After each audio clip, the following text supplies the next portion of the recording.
nggak kelihatan, kita kira ketabrak dari belakang, gar gitu kan. Bunyi klakson, riuh rendah kota, dan suara pedagang jalanan menciptakan suasana khas kota Bandung, ibu kota Jawa Barat yang ramai. Di balik kehidupan sehari-hari yang sibuk, ada sebuah fenomena menarik yang telah menjadi bagian dari kehidupan kota ini. Fenomena tersebut adalah pengatur jalanan ilegal, atau yang lebih dikenal dengan sebutan paogah. Di dalam dunia fiksi dan kenyataan, terdapat dua karakter yang dikenal sebagai paogah. Namun keduanya memiliki peran dan konteks yang berbeda. Pertama, ada paogah dalam serial Si Unyil. Ia adalah tokoh sentral yang akrab di hati masyarakat berkat jargon-jargon khasnya, seperti "cepek dulu dong" dan "ogah ah". Dalam serial tersebut, paogah digambarkan sebagai sosok tunakarya dengan kepala botak licin. Meskipun ia terkadang pemalas dan sering mengalami kesialan, ia memiliki peran penting dalam memberikan nasihat bijak kepada Unyil dan teman-temannya, mengajarkan nilai-nilai seperti kebaikan, kejujuran, dan saling menghargai. Di sisi lain, ada juga paogah persimpangan jalan raya dalam kehidupan nyata. Ia adalah seorang pengatur lalu lintas atau pengendara kendaraan di persimpangan jalan raya. Tugasnya adalah mengatur alur kendaraan agar berjalan lancar dan memastikan keselamatan para pengguna jalan. Meskipun tidak memiliki jargon khas seperti paogah dalam Si Unyil, paogah persimpangan jalan raya bertanggung jawab dalam menjaga ketertiban dan keamanan di persimpangan jalan raya. Kota Bandung, dengan jalan-jalannya yang padat dan mobilitas yang tinggi, telah menjadi rumah bagi sejumlah paogah yang berperan dalam mengatur arus lalu lintas yang tidak resmi. Meskipun secara hukum kegiatan mereka dianggap ilegal, tetapi mereka telah menjadi bagian tak terpisahkan dari lanskap kota ini. Nama saya Pak Yanto, usia 48 tahun. Kita turun di jalan jadi juru parkir dari tahun 2003. Kita turun ke jalan parkir dari jam 7 sampai jam 2. Jam 2 dihapus sama yang lain. Dan intinya kalau kepadatan dan cuaca lagi hujan gede kayak banjir gitu, kota macet sekali, ya itu yang paling susah diatur di jalan. Berani juga susah kadang-kadang. Kita atur strategi. Yang sebelah kiri suruh ke depan dulu, saya ke sebelah kanan stop mobil. Udah pada berhenti, yang menyeberang kita seberangin dulu. Udah lancar kita lanjut lagi yang jalur lurus. Meskipun pengatur jalanan ilegal seperti paogah telah memberikan manfaat dalam mengurangi kemacetan, mereka juga telah menjadi sumber kontroversi. Beberapa pihak berpendapat bahwa kehadiran mereka mengelola lalu lintas yang seharusnya dilakukan oleh petugas yang ditunjuk. Perkenalkan, nama saya Indah Anissa Putri. Di sini saya profesinya sebagai mahasiswa dan asal saya dari Kuningan, Jawa Barat. Ada beberapa paogah ini yang hanya ingin mengambil uang aja gitu, kayak semacam pungli.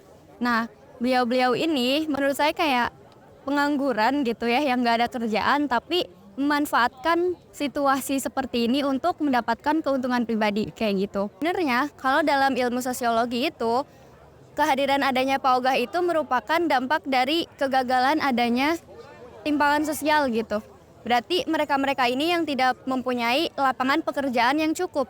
Entah mungkin emang dulunya pernah kerja lalu dipecat, terus ya banyak lah gitu orang-orang yang emang nganggur gitu.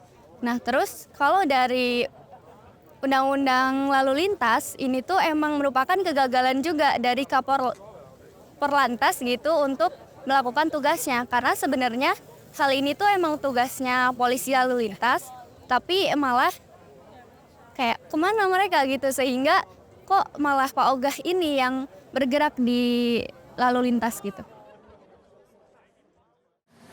Ada yang suka diseberangin, kadang-kadang ada yang nggak suka di jalan gitu.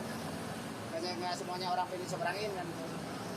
So, misalnya kita berempat dapat 200 dari jam 7 udah sampai jam 2 ya 50, sisa itu udah sisa jajan siapa gitu, bisa beli kopi rokok.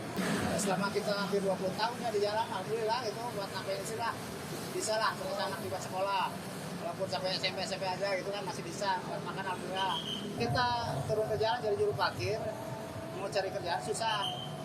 Lowongan kerja di Indonesia kan sangat susah sekali, apalagi kita sekolah jual urusan sekolah dasar lah.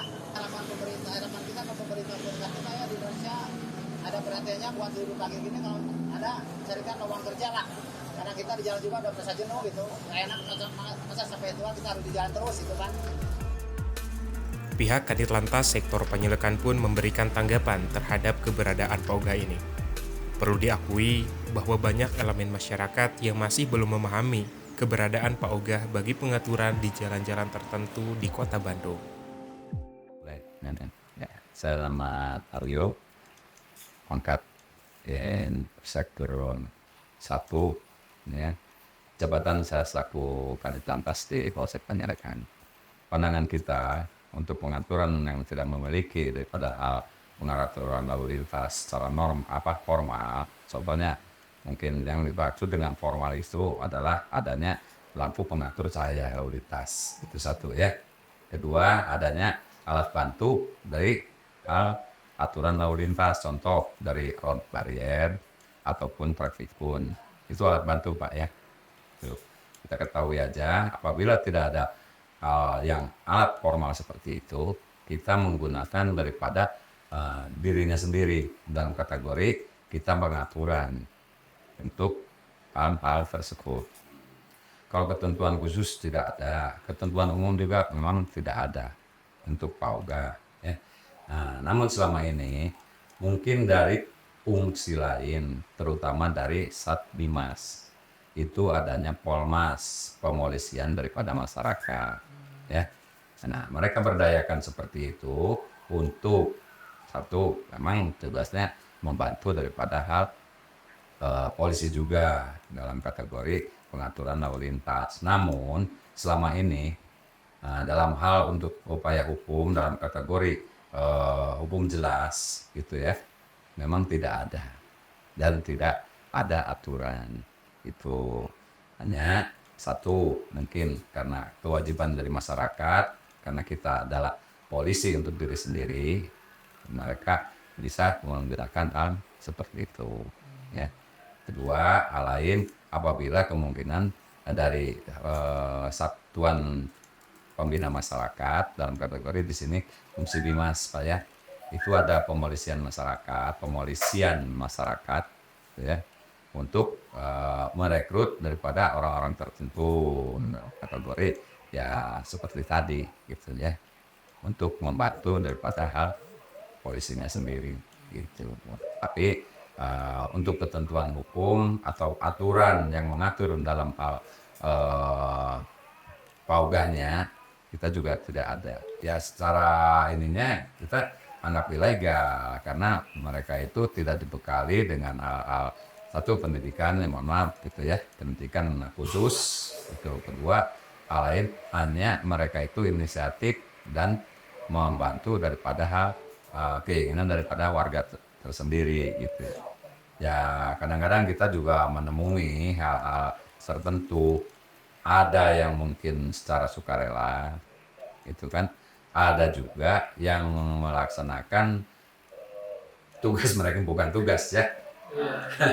Bukan tugas, mungkin inisiatif mereka itu kategori mungkin ya mendapatkan hal penghasilan, karena dari situ daripada kita mungkin secara tidak apa ya maksudnya hanya meminta itu kan, mungkin mereka berdasarkan saya kan kerja gitu ya, walaupun hanya menyeberangkan atau mungkin memarkirkan gitu ya gitu. Nah, cuman kategorinya ya itulah, kita masih rancu hal-hal tersebut, tapi yang jelas kalau secara hukumnya memang tidak ada aturan untuk hal-hal lain mengenai permasalahan Pauga gitu. Kehadiran pengatur jalanan ilegal seperti Pauga tetap menjadi bagian dari identitas kota ini. Dalam kisah-kisah mereka, terdapat semangat untuk memberikan kontribusi positif dalam kehidupan sehari-hari. Saya dengan Mikdad Izzadul Azam, asal dari Bogor, mahasiswa UIN Sunan Gunung Jati Bandung, angkatan 2021. Untuk saya pribadi tidak mempunyai pengalaman yang negatif akan kehadirannya Pauga. Menurut saya pribadi, kehadiran adanya Pauga di jalan-jalan itu sangat membantu ya, apalagi saya sebagai mahasiswa yang mengendarai kendaraan sepeda motor untuk menyeberang ya. Jadi sangat membantu. Ditakutkan apabila tidak ada Pauga, bisa ada kecelakaan atau kejadian yang tidak mengenakan pada diri saya pribadi. Bandung, dengan semua keramahannya dan nuansa khasnya, tidak hanya dikenal dengan makanan, pemandangan alam, dan budayanya yang kaya, tetapi juga dengan pengatur jalanan ilegal yang tak terpisahkan dari kehidupan sehari-hari. Mereka adalah pahlawan tak dikenal yang terus berjuang untuk menjaga kelancaran lalu lintas di kota ini. Dalam dunia yang terus berubah, mungkin suatu saat nanti kita akan melihat perubahan lebih lanjut dalam pengaturan lalu lintas kota Bandung. Namun, King Ogah akan tetap menjadi bagian dari sejarah dan memori kolektif kota ini. Untuk saat ini, kita dapat menyaksikan dan menghargai peran mereka dalam mengatur lalu lintas yang tak henti-hentinya di kota ini. Kisah mereka akan terus hidup dan terdengar di lorong-lorong kota Bandung.